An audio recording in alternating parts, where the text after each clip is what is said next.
Pesona si Gadis Desa, episode 94 dengan judul Pria Pengumbar Nafsu.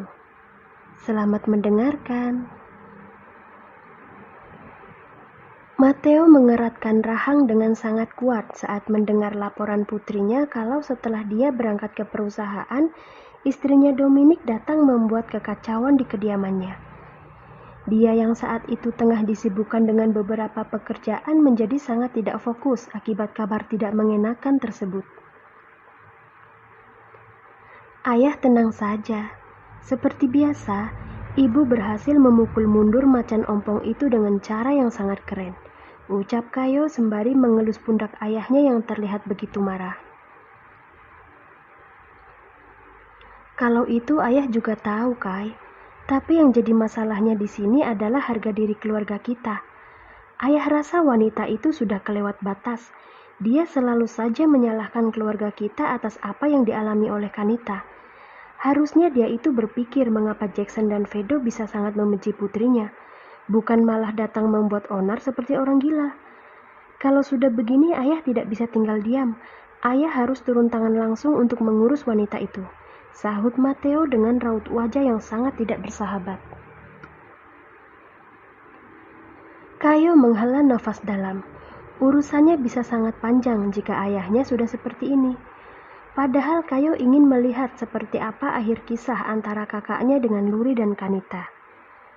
Bukannya ingin mengadu domba, Kayo hanya begitu penasaran dengan sikap tegas dan tenang yang ditunjukkan oleh Luri. Dia ingin tahu sampai di mana gadis desa itu sanggup menjaga perasaannya terhadap sang kakak yang selalu dikelilingi oleh banyak wanita. Meski harus Kayo akui kalau dirinya teramat sangat membenci Kanita, keberanian wanita itu dalam menantang amarah orang tua dan kakaknya pantas untuk diacungi jempol. Cintanya yang benar-benar buta pada sang kakak membuat Kanita seperti kehilangan akal sehatnya. Kasihan, tapi juga sangat menjijikan. Lalu apa yang ingin ayah lakukan sekarang? Mengirim Nyonya Mili pergi ke alam baka atau bagaimana? Tanya Kayo penasaran. Nanti malam ayah akan mendatangi rumah Kanita untuk berbicara langsung dengan ayah dan ibunya. Mereka harus diberitahu batasan agar tidak mengganggu keluarga kita lagi. Kalau bukan karena masih memandang hubungan baik antara ayah dengan Dominic, ayah pasti akan langsung menenggelamkan kedua ular betina itu ke dasar lautan. Benar-benar merepotkan, jawab Mateo jengah. Dia sudah sangat bosan dengan drama yang dimainkan oleh anak dan istri dari rekan bisnisnya itu. Siapa yang ingin ayah tenggelamkan? Kejam sekali. Kayo dan Mateo menoleh ke arah pintu masuk di mana Vedo sedang berjalan menuju mereka. Keduanya lalu menarik nafas panjang kemudian menghembuskannya perlahan-lahan. Ini dia penyebab dari semua kekacauan yang terjadi. Gara-gara ulah dari pria yang suka mengumbar nafsu ini sekarang semua orang jadi terkena imbasnya. Dasar Casanova sialan. Ayah, Kayo, kenapa kalian menatapku seperti itu? Seperti tidak pernah melihat pria tampan saja, tanya Vedo sembari mencolek dagu adiknya. Dia lalu terkekeh saat sang adik memberikan reaksi kesal akan apa yang dia lakukan. Bukan waktunya untuk bercanda, Kak. Tahu tidak, gara-gara kau yang suka sekali mempermainkan perasaan wanita, aku dan ibu sampai diserang oleh induk kerbau yang menggila. Omel Kayo. Diserang oleh induk kerbau yang menggila? Maksudnya bagaimana? Aku tidak mengerti. Vedo bergantian menatap wajah ayah dan adiknya. Sungguh, dia benar-benar tidak mengerti maksud dari ucapan Kayo barusan.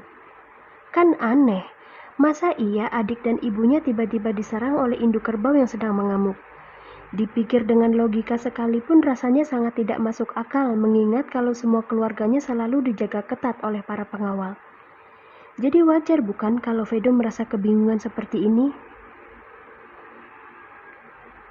Ved, Kanita dan ibunya sudah tidak bisa dibiarkan lagi. Mereka berdua sudah menginjak-injak harga diri keluarga kita, ucap Mateo sambil menatap serius ke arah putranya. Tadi setelah kita berangkat ke perusahaan, ibunya Kanita datang ke rumah. Dia mengamuk seperti orang tidak waras, juga menyerang 2 orang pelayan di rumah kita. Semua ini pasti disebabkan oleh Kanita yang mengadukan perbuatan Jackson kepadanya. Makanya Nyonya Millie sampai menggila seperti itu. Wanita tua itu berani membuat keributan di rumah kita, tanya Vedo dengan mata berkilat marah. Besar sekali nyalinya. Punya nyawa berapa dia sampai berani menantang kemurkaan seorang Abigail A.J.? Tentu saja dia berani, Kak. Buktinya dia mampu menunjukkan gigi taringnya di hadapan ibu. Tapi sayang, semuanya harus berakhir dengan begitu cepat. Nyonya Millie tidak bisa berkutik lagi begitu rahang ibu terbuka. Dia mati kutu oleh kebodohannya sendiri, jawab Kayo sambil tersenyum senang saat mengingat kejadian sebelum dia datang ke perusahaan. Ibu baru mengancam akan melaporkan perbuatannya ke pihak kepolisian dan dia sudah lari terbirit-birit dari rumah kita. Aku tidak bisa membayangkan seperti apa takutnya Nyonya Millie jika sampai melihat ibu mengeluarkan samurai. Dia pasti akan langsung pingsan di tempat. Setelah Kayu selesai bicara, Matteo dan Vedo tertawa terbahak-bahak. Lucu, benar-benar sangat lucu. Ibunya Kanita adalah manusia terkonyol jika sampai berhasil memancing keluar sisi gelap seorang Abigail. Karena jika hal itu sampai terjadi, maka kematianlah yang akan menjadi peredanya. Bahkan Matteo yang sebagai suaminya saja tidak mampu meredam saat singa di keluarga Eiji itu sedang mengamuk. Sementara Nyonya Millie hanya bermodal mulut dan nama besar keluarganya ingin berseteru dengan Abigail. Oh ayolah, ini tidak lucu. Hahaha, ya ampun ayah, ibunya Kanita benar-benar sangat konyol. Perutku sakit sekali karena menertawai kebodohannya, ucap Vedo sambil memegangi perutnya yang terasa pegal. Sama, ayah juga begitu, Vet. Ada-ada saja ulah wanita itu, sahut Matteo sambil menggelengkan kepala. Jadi ayah, Kak Vedo, apa yang akan kita lakukan sekarang? Tidak mungkin kan kita hanya diam saja saat harga diri keluarga kita diinjak-injak seperti ini? Aku jamin saat kalian pulang ke rumah nanti ibu pasti akan memperlihatkan sikap yang berbeda. Dia sama sekali tidak peduli saat aku berpamitan ingin datang kemari, tanya Kayo sembari menatap tajam ke arah ayah dan kakaknya. Vedo dan Matteo langsung terdiam 1000 bahasa begitu Kayo memberitahu mereka tentang sikap singa galak yang ada di rumah.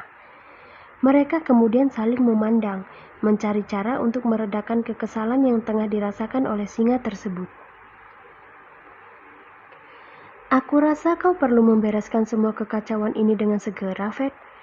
Ayah tidak mau ikut campur jika ibumu sampai marah, ucap Matteo secara terang-terangan mengatakan kalau dia angkat tangan atas nasib putranya.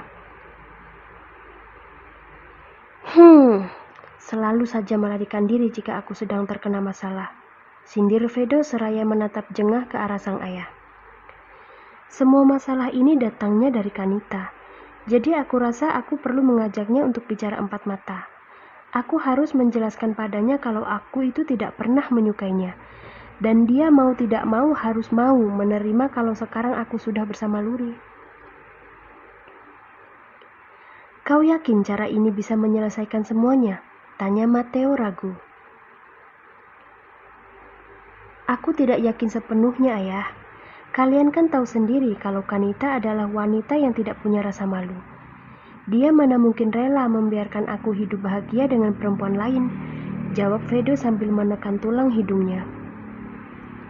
Tapi apapun hasilnya nanti aku perlu mencobanya dulu, dan jika setelahnya dia masih juga membuat ulah, terpaksa aku akan menyadarkannya lewat jalan lain. Kayo menatap penuh penasaran ke arah sang kakak. Sisi lain kakaknya lumayan misterius dan berbahaya meski sikapnya sendiri terkesan royal dan kekanakan. Tapi justru sisi yang seperti inilah yang membuat kakaknya memiliki pesona tersendiri. Vedo Eiji, Casanova tampan yang selalu dikelilingi oleh banyak wanita, menyimpan ruang gelap yang jarang sekali dia tunjukkan di hadapan orang lain. Hanya di saat-saat tertentu saja sang Casanova ini baru memperlihatkan seperti apa dia yang sebenarnya. Dan jika masih tetap gagal? Tanya Matteo sembari tersenyum tipis. Apa itu akan berujung pada kematian? Fedro tidak langsung menjawab pertanyaan dari ayahnya. Dia hanya memperlihatkan sebuah semut kecil di sudut bibir sebelum akhirnya beranjak pergi dari sana. Fedro memiliki kepercayaan Luri sepenuhnya, jadi tidak ada lagi yang perlu dia takutkan jika suatu hari nanti Kanita kembali menggila dengan melakukan sesuatu hal yang jauh lebih buruk dari sekedar mengarang cerita palsu di hadapan gadisnya. Sampai kapanpun kau tidak akan pernah bisa menghancurkan hubunganku dengan Luri, Kanita. Jika lewat cara halus kau masih tetap keras kepala juga, maka jangan salahkan aku jika aku terpaksa mengirimmu pergi ke surga. Aku rasa di surga sana Tuhan akan memberikanmu pasangan yang jauh lebih baik dan lebih tampan dariku. Batin Fedro.